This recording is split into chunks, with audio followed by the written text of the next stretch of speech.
Formalin আতঙ্কে রাজধানীর ফলের বাজারে দেখা দিয়েছে মন্দা। পুলিশের ফরমালিন বিরোধী অভিযানের কারণে আমদানি কম হওয়ায় বাজারে আম আসছে কম, লিচুর দাম বেড়েছে অন্তত 2 গুণ। চোখে পড়েনি ক্রেতাদের ভিড়।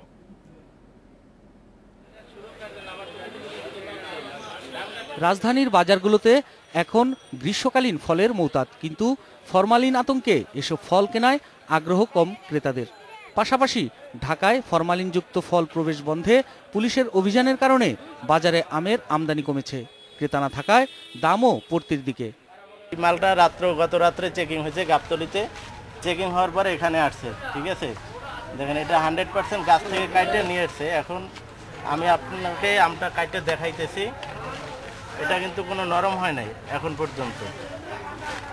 এই আমটা হলো ন্যাংরা, গাছ থেকে ছিঁড়ে যেভাবে আছে ওইভাবে আপনি ধরে দেখেন, আমটা একদম টাইট আছে।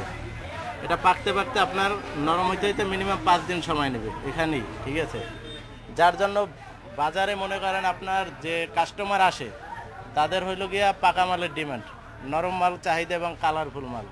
এখন এইসব মাল আসে না, যার জন্য বাজার পুরো ফল্ট করছে। লিচুর বাজারের চিত্রটা এর বিপরীত।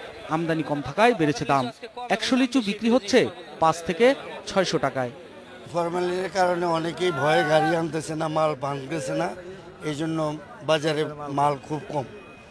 যা কিছু আসছে লুকিয়ে শুকিয়ে আসছে, দাম বেশি। তারপরে আগের থেকে খাওয়া অনেক কমাই দিচ্ছে আর কি, ভয়তে। যেমন আগে যেমন প্রায় কিনতাম, এখন যেমন সপ্তাহে একদিন কিনি।